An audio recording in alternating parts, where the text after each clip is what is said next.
Depuis minuit, l'industrie canadienne de l'aluminium est touchée par de nouveaux tarifs douaniers imposés par les États-Unis.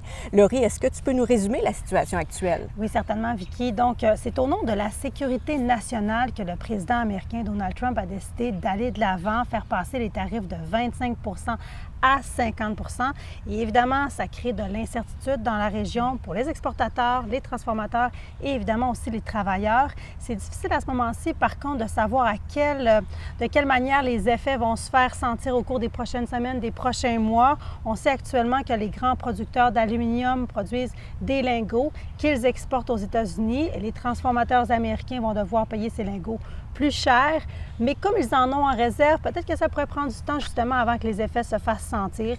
C'est ce qu'espèrent les syndicats à ce moment-ci.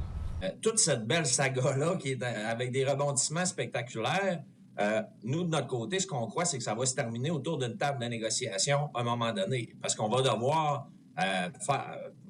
s'asseoir et avoir un accord avec les Américains concernant ça. Ils ont besoin de notre aluminium. Le représentant du syndicat des métallos croit aussi que les travailleurs des deuxième et des troisième transformations pourraient avoir besoin d'aide et donc pourraient avoir besoin de l'aide du gouvernement du Canada.